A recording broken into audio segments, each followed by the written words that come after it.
Do you feel guilty for letting go of people who are not aligned with you anymore? Do you feel uncomfortable setting boundaries because you feel like it would be chasing people away or making them mad? Have you ever felt like you're the only one putting in effort into the relationship? Like you have to try so hard and jump through hoops just to keep your friends. Like you have to please everyone before thinking about yourself. Like you're always there for your friends. But when it comes to you, there's no one to be found. If at least some of those points resonated with you, then this video is for you. Today, we are gonna speak about letting go of people who are not aligned with us anymore, the importance of setting boundaries, and how those boundaries can serve as a filter to meet the right people. Then we will look at why working harder for the relationship is not always good.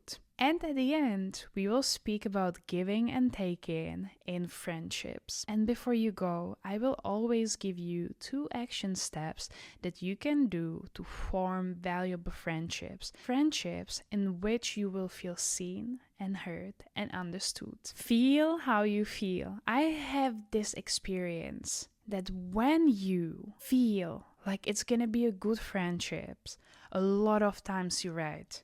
When you meet this person for the first time and it just clicks, it just feels like your soul know each other for so long. You speak for hours, and the same thing goes the other way around. When you have this feeling, this sixth sense that person is not good to be around, you should listen to your intuition. However, just because you feel good at the beginning of the friendship doesn't mean it will last forever. Because you feel good because at that moment you are aligned. You are at the same wave. You surfing together. You have the similar views on life. That's why you match. But it can happen that as you grow, you will eventually not match anymore. And that is completely okay, and I will speak about it. Recognizing the shift in the energy. That's exactly what I mean. When you grow, your values change, your view on life change, your habits change. You are a different human being. You keep the core, but what is around is changed. If you have a friend who is not willing to work on themselves, who is not growing at all, and you are, and you putting in the work, then eventually you're not going to be aligned anymore. And that is completely okay. It doesn't mean that someone is bad, good, whatsoever. Everyone has a different tempo of growth. Everyone learns things in different times, and you should not push people to grow or to do something just because you have this fear of losing them. You can help them if they ask for help, if they want to really get better. That's nothing wrong with it. But you should not pressure anyone to elevate just because you don't feel like you're matching anymore. You are not obligated to stay friends. And it doesn't mean that you don't value what you had together. It just means that you cannot connect anymore. I usually see that when I have friendship like this with someone, when I feel that we are not aligned anymore, we constantly speak about past memories. We cannot really connect on anything present, but we share the common memories, and that's what we speak about.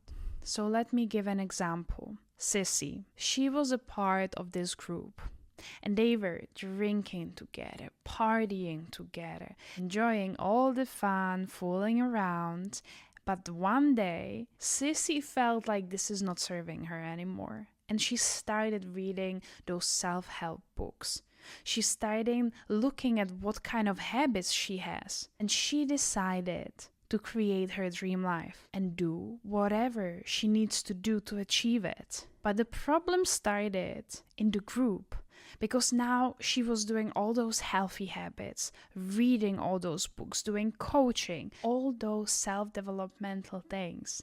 And the friends from Sissy's group started to make fun of her, that she's boring, she doesn't party anymore, she's not engaging in all those things that she used to engage in. I call those people bad habit buddies. You had this connection with them that you were doing the bad habit together. And then when you try to be better human being and work on yourself, they kind of like try to bring you back where you were because it makes them uncomfortable that you're changing. So at that point, Sissy has two choices, right? She can either let go of the friends that she doesn't resonate with anymore, or she can keep them as friends. However, if you keep friends who are not aligned with you anymore, eventually you will find out that you're not enjoying their company that much.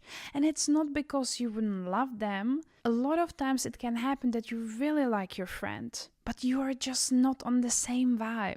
You are not sharing the same goals, same views on life. You are not ambitious the same. And then you kind of get bored of that. You get bored of the conversations about who partied hard and how they stayed so late until the night, because you have a different vision in mind. You want to create a dream life. You are reading all those books and doing all those habits, and it just feels like a waste of time to wake up with a hangover, and that is completely okay. Then it's time to let go of the friend if you feel like the connection is not serving you anymore. Now, something for my people pleasers, because I was there and I'm still healing, and it took me so long, but it was crucial for my relationships, not just friendships. You want to set boundaries. When you're a people pleaser, you try to fulfill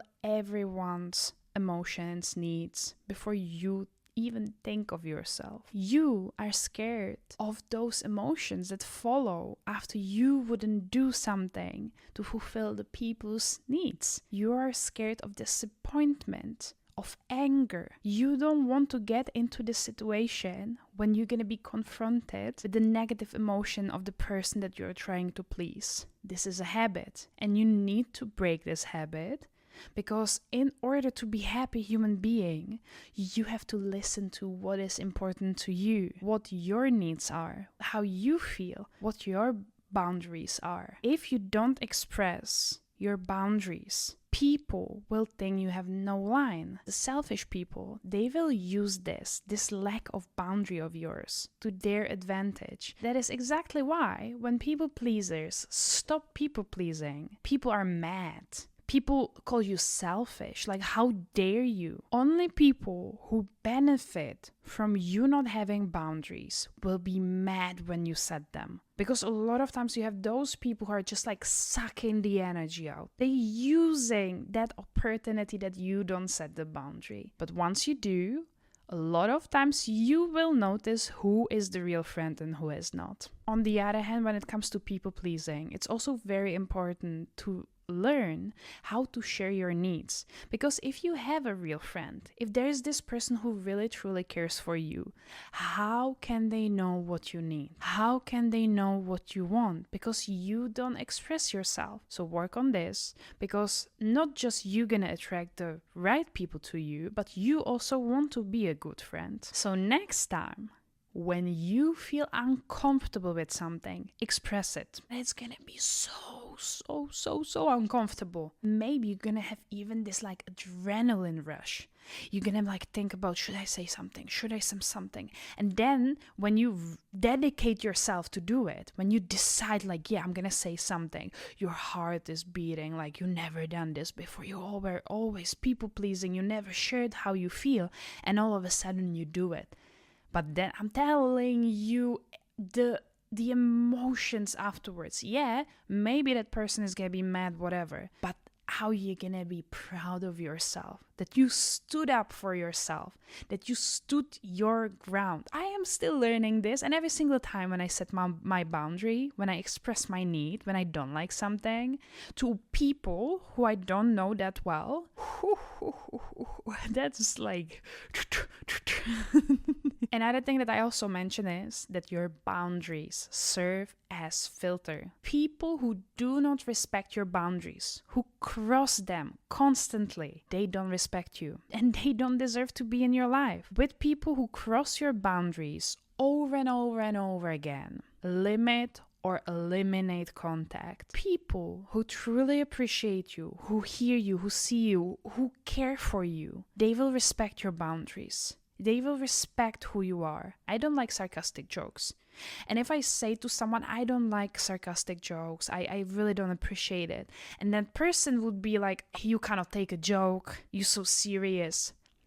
This is a major boundary crossing. Like, I express that I don't like something and they disregard my emotions. Absolutely not. If someone would tell me I don't like sarcastic jokes, then I wouldn't say like, oh, you're such a snowflake, like, why are you making such a big deal out of it? I would not.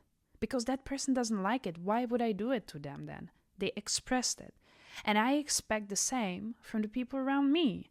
So when you set a boundary, it's a filter. That's also why it's super important for you to set boundaries, because that's how you're going to realize who is actually able to be in your life and who is eliminating themselves. Let's say you didn't set boundaries from the beginning. As I said before, this will show exactly if that person, who is their true nature, if they are just there because they benefit from you not having boundaries, or if they truly care for you. Another point, you working harder for the relationship, it won't help. If you are welcomed somewhere, you will be welcomed from the beginning with your flaws, unconditional love. If you're trying to get into this group of people and they never got you, they never cared for you, you can try as much as you can, but no matter how much you try, it is not real. It would be pushed. It is not the real connection, because I'm telling you, your soul tribe, the people who are meant to be in your life, you would not have to try so hard to get their attention. And I was there again, my personal story.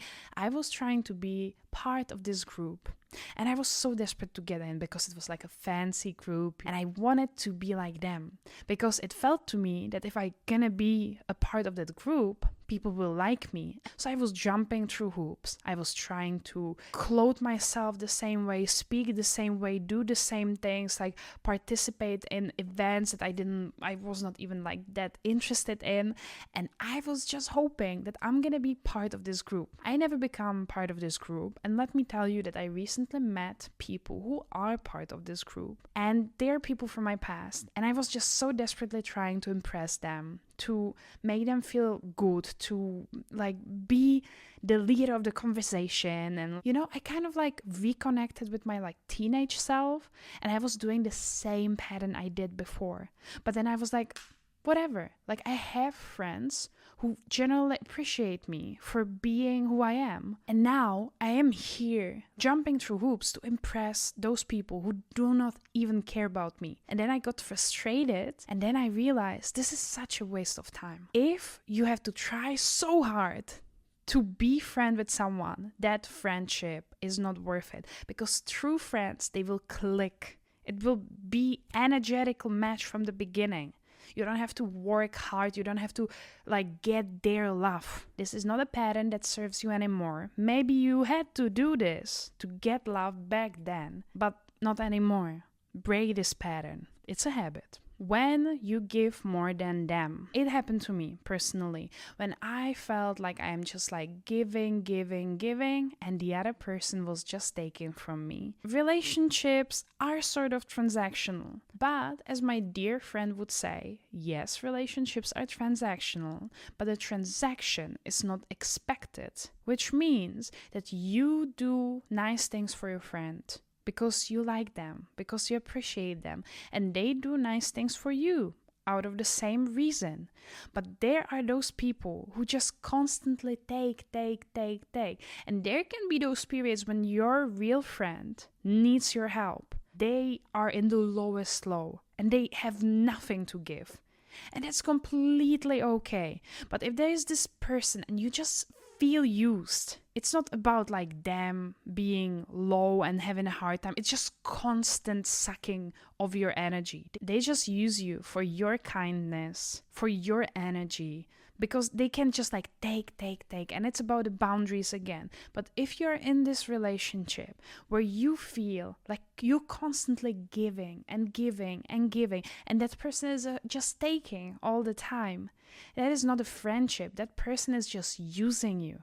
And the sooner you're gonna realize that, the better for you. Because why would you give your valuable energy to someone who doesn't even appreciate you? And before I end this video, I just want to tell you, you deserve healthy friendships. You deserve those friends who are gonna stand by your side, who are gonna appreciate you for being you, who are gonna be so happy to spend time with you, who are gonna do things for you without expecting you to do the same. But you will love doing things for them as well, because you will love this friend and you will appreciate every single moment, every single minute that you can be in their presence. Those friends exist. They are there. So don't waste your time on people who do not appreciate you for being you. But before you go, I'm a coach. I have to let you go with some action step, right? First thing first, I already mentioned it. Next time when you feel like your boundary is crossed, express it. Let the people know. That is a very important task for you, action step number 1. Second, if you want to take it even a step further, you need to get into your head that your needs matter. You can do affirmations. In this case, if you would think that my needs never matter, then you use the opposite of that as affirmation and you would reinforce it. My needs always matter. My needs are important. It is always important for me to express my needs. By repeating it and by finding the proof of that in your reality, you gonna reinforce this identity that your needs matter. But it's very important that you find the proof or that you create the proof. You have a need, you have to express it, and that exactly you gonna notice, I expressed my need. This is the proof that my needs matter. My needs are important. And what you can also do, listen to YouTube channel, read books, listen to podcasts about people who speak about expressing their own needs. Because then you get the mindset in your head. You see what is the beneficial mindset. And then when you repeat, and look for proof, then you're gonna build this identity of my needs matter. But it is just like very quickly explained, and I can do a whole different video about this. If you want, let me know. Have a nice day and see you in the next one.